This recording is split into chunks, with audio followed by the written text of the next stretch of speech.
el estado Zulia es hoy el último estado de Venezuela.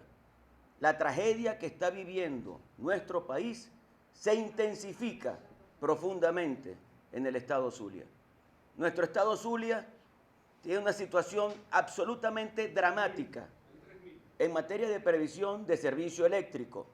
Estamos diciendo que oficialmente, según el usurpador del Zulia, la luz se va todos los días 12 horas. Ese es el planteamiento oficial del usurpador del Zulia. Pero en la realidad, los apagones se están produciendo por hasta 18 horas al día en el estado Zulia. Si a eso sumas la imposibilidad de tanquear tu vehículo o el del transporte público porque no hay gasolina o tienes que esperar 1 o 2 días para surtirlo de gasolina, y sumas a eso un transporte público totalmente inexistente, deteriorado, que casi no funciona y que hace que la gente tenga que salir a caminar bajo ese sol para ir a su trabajo o a su casa. O le sumas la inexistencia de agua. Comunidades reportan que tienen 3 meses sin recibir agua por tubería. Tienen que pagar el agua que consumen, pagar pipas, pagar tanques para poder tener agua y poder subsistir.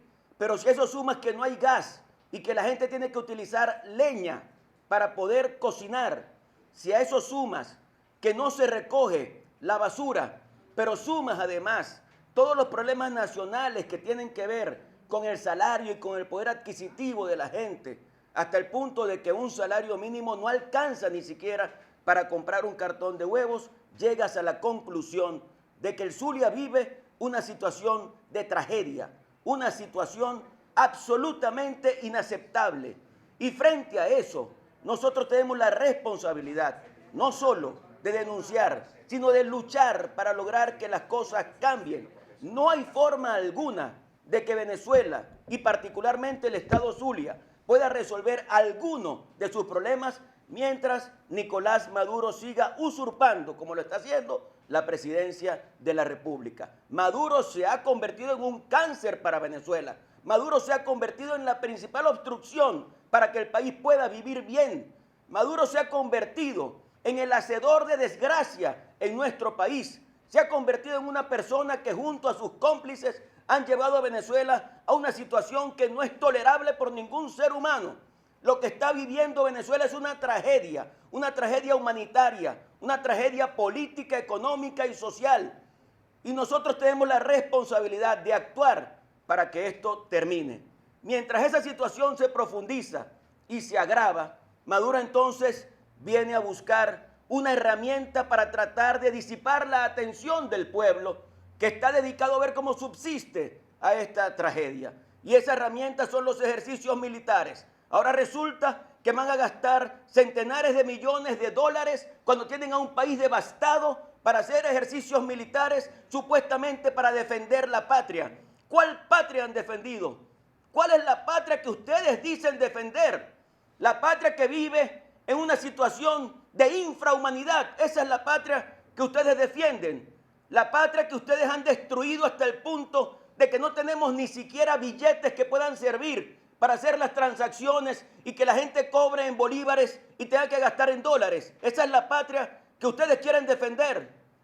Y entonces ahora comienzan e intensifican la persecución contra los dirigentes políticos con la excusa de traición a la patria. Si aquí hay un traidor a esta patria, se llama Nicolás Maduro. Es más, en la Asamblea Nacional deberíamos declarar a Nicolás Maduro como traidor a la patria venezolana, junto con sus cómplices que le han hecho el daño más grave que un país ha vivido.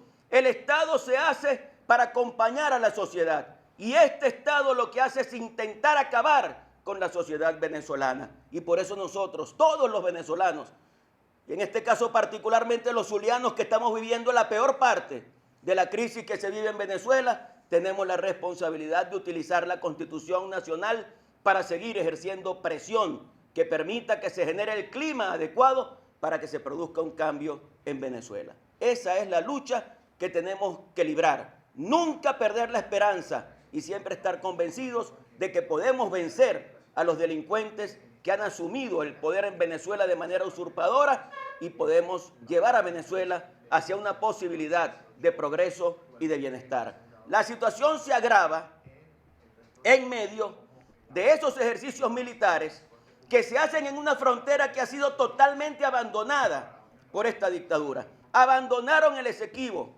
abandonan la frontera y van hoy solamente para hacer un show, para decir que comienza una guerra con Colombia, como antes ya la había anunciado el señor presidente Chávez. Y mientras tanto, en esa zona fronteriza, en el Zulia, en el Táchira, en Apure y en otros estados del país, ¿qué es lo que estamos viviendo? Guerrilla, paramilitarismo, narcotráfico, extorsión, delincuencia común. Y han llegado al extremo estos sinvergüenzas que desgobiernan a Venezuela de amenazar a los productores, a los campesinos, a quienes están trabajando el campo en Venezuela en medio de tantas dificultades. Y cuando los llaman narcotraficantes a esos productores y a esos campesinos para decirles que van a colocar en sus fincas pistas clandestinas para el tránsito de drogas. Y cuando los ganaderos se niegan a que eso suceda, los sinvergüenzas narcotraficantes, en connivencia con un poder judicial podrido, en connivencia con grupos de la Fuerza Armada Nacional vinculados al narcotráfico, salen entonces a acusar a los ganaderos y a los campesinos que se han negado a que sus tierras sean utilizadas para colocar pistas clandestinas, salen a acusarlos a ellos de narcotraficantes. Y van varios casos en el estado Zulia que tienen que ver con esa situación. No hay Estado de Derecho en Venezuela. En el estado Zulia, en este momento, hay 400 pistas clandestinas para el tráfico de drogas. ¿Y dónde está el Estado venezolano defendiendo la frontera venezolana? ¿Dónde está el Estado venezolano ejerciendo la seguridad y defensa de la nación? No existe esa defensa. Lo que tenemos es el incremento de la guerrilla, el incremento del narcotráfico, el incremento de la delincuencia y de la extorsión en esas zonas de Venezuela. Y mientras tanto, Maduro y Padrino se han convertido en escoltas de la guerrilla colombiana.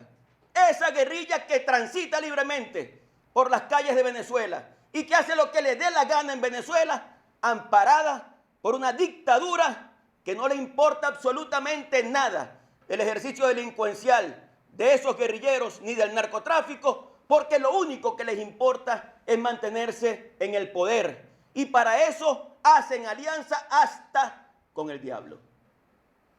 Esta situación es insostenible y por eso, insisto, Venezuela tiene que salir de esto. Y es urgente que todos insistamos en la presión para salir de esto. Por último, hoy se cumplen 400 días de la injusta, inadecuada, inconstitucional detención y secuestro de Juan Requesens. La lucha de Juan Requesens es la lucha de un país que quiere libertad, que quiere democracia, que quiere progreso, que quiere oportunidades, que quiere echar hacia adelante. Un país que quiere vivir en una Venezuela donde pueda estudiar, donde pueda trabajar, donde pueda ejercer cualquier trabajo que tenga que ver con emprendimiento y donde pueda lograr desarrollar su vida y la de su familia. Hoy eso en Venezuela no es posible. Y Juan Requesens es un testimonio de la lucha que hay que librar en nuestro país para lograr esa libertad. A él le ha tocado el ejercicio de un sacrificio superior y lo está ejerciendo con total dignidad. Ahí está, Juan Requesens digno, preso sin ninguna razón, pero su libertad va a ser también la libertad de toda Venezuela. Así que mucho ánimo, Juan Requesens, y mucho ánimo, Venezuela entera. Nosotros vamos a lograr salir de esta situación y vamos a demostrar que este es un país que se hace respetar y que este es un país amante de la democracia, de la libertad y de la justicia.